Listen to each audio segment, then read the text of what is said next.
வணக்கம் நேர்களே, இது கிரைம் டைம். வழங்குவதற்காக நான் பி விஷ்ணுராஜ். திருவண்ணாமலை மாவட்டம் ஆரணியில் பார்சல் வாங்கிச் சென்ற உணவில் அழுகிப்போன இறந்த எலியின் தலை இருந்ததாக பகீர் புகார் எழுந்திருக்கிறது. உணவில் எலியின் தலை இருந்த விவகாரத்தின் பின்னணி என்ன?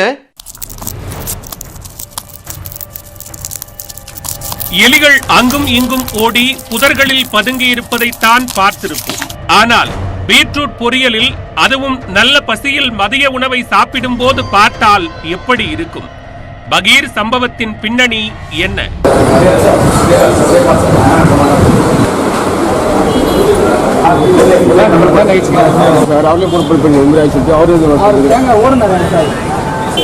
திருவண்ணாமலை மாவட்டம் ஆரணியில் கடந்த ஆண்டு அசைவ உணவகத்தில் சாப்பிட்ட 50க்கும் மேற்பட்டோருக்கு வாந்தி பேதி ஏற்பட்டு மருத்துவமனையில் சிகிச்சை பெற்றனர். இதனையடுத்து 7 ஸ்டார் என்ற அந்த உணவகத்திற்கு அதிகாரிகள் சீல் வைத்தனர். அதேபோன்று உணவகம் ஒன்றில் சிக்கன் சாப்பிட்ட 11 வயது மாணவி மற்றும் 12ஆம் வகுப்பு மாணவர் ஒருவர் அடுத்தடுத்து உயிரிழந்தனர். அடுத்தடுத்த அசைவ உணவகங்களில் வாங்கப்பட்ட உணவுகளில் கரப்பான் பூச்சி, மண்புழு இருந்ததாக அடுத்தடுத்து புகார் எழுந்தது.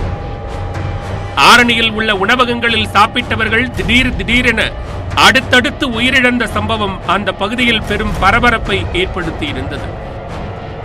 இந்நிலையில் அடுத்ததாக ஆரணி டவுன் காந்திநகர் பகுதியைச் சேர்ந்தவர் முரளி பழைய பேருந்து நிலையம் அருகில் உள்ள பாலாஜி பவன் என்ற உணவகத்தில் மதிய உணவை வாங்கியுள்ளார். துக்க நிகழ்விற்காக 25 பேருக்கான மதிய உணவை கூட்டு, பொரியல், குழம்பு, சாம்பார் என்று தனித்தனி கேரியரில் வாங்கியுள்ளார் முரளி. வீட்டிற்கு சென்று அனைவருக்கும் உணவு பரிமாறப்பட்டுள்ளது. இறுதியாக பீட்ரூட் பொரியல் பரிமாறப்படும் போது பொரியலின் நடுவே அழுகிய நிலையில் எலும்பு ஒன்று நாற்றத்துடன் இருந்துள்ளது.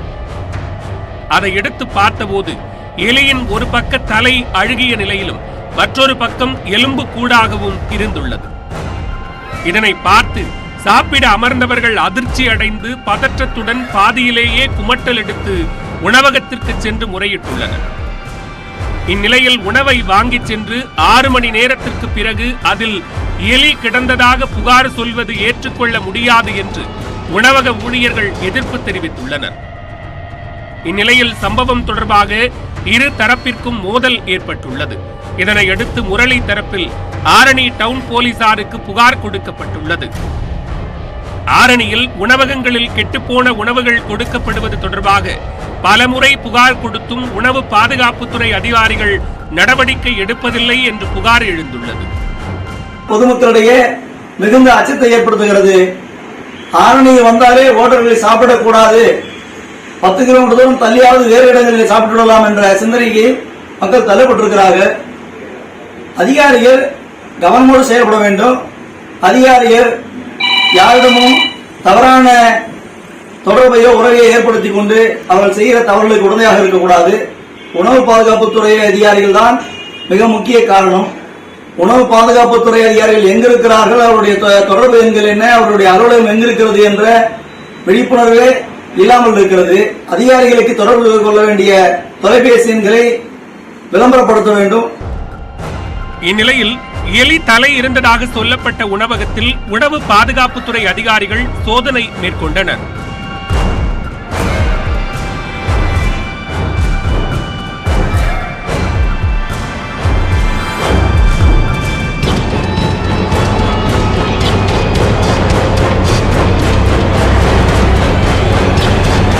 இங்கே இன்ஸ்பெக்ஷன் பண்ணியிருக்கோம். இன்ஸ்பெக்ஷன் பண்ணதில் வந்து எலி வரத்துக்கான வாய்ப்பு இருக்குது. ஆனால் பட் எலி தங்குறதுக்கான இடம் இல்லை. மற்றபடி எல்லாம் சுத்தமாக வச்சுருந்துருக்காங்க. தங்குறதுக்கு இடம் இல்லை, ஆனால் வந்துட்டு போகிறதுக்கான வாய்ப்பு இருக்குது. அந்த வழிகளை அடைக்கிறதுக்கு வந்து இப்போ நாங்கள் செக்ஷன் 55 ஒரு செக்ஷன் 32 நோட்டீஸ் கொடுக்க போகிறோம். அது இல்லாமல் ஒரு பொருளை வந்து பகுப்பாய்வுக்கு எடுத்து அனுப்ப போகிறோம். இப்போ அவங்க யூஸ் பண்ண நேற்று சமையலுக்கு யூஸ் பண்ண பொருளில் வந்து ரா மெட்டீரியல் எண்ணெய் இதெல்லாம் வந்து நாங்கள் பகுப்பாய்வுக்கு எடுத்து அனுப்புகிறோம். ஏற்கனவே ஆரணி பகுதியில் தொடர்ந்து ஏமா நடக்குது. இது என்ன ஆரணி பகுதியில் இதுக்கு முன்னாடி பார்த்தீங்கன்னா கம்ப்ளைண்ட்ஸ் இப்போ முதல்ல ஒரு டெத்து இருந்தது. அது ஒரிஜினலாக நம்ம கிட்டத்தட்ட அந்த கடையை 1 வருஷம் மூடி வச்சிருந்தோம். அதுக்கு அடுத்தது இன்னொரு கடை பார்த்தீங்கன்னா கிட்டத்தட்ட பிரியாணி ஸ்டால், அது வந்து கிட்டத்தட்ட 6 மாதம் நம்ம க்ளோஸ் பண்ணியிருந்த இஷ்யூ. அதுக்கப்புறம் வந்து கம்ப்ளைண்ட்ஸ் வந்து சாம்பிள் எடுத்து அனுப்பிச்சிருக்கோம். அந்த காடையில் புழு இருக்குன்னு சொன்னதுக்கு சாம்பிள் எடுத்து அனுப்பிச்சிருக்கோம். அந்த சாம்பிள் ரிசல்ட்டுக்காக வெயிட்டிங்கு. அது வந்து பார்த்துட்டு என்னங்கிறத தொலை செய்து நட்டிருக்கேன்.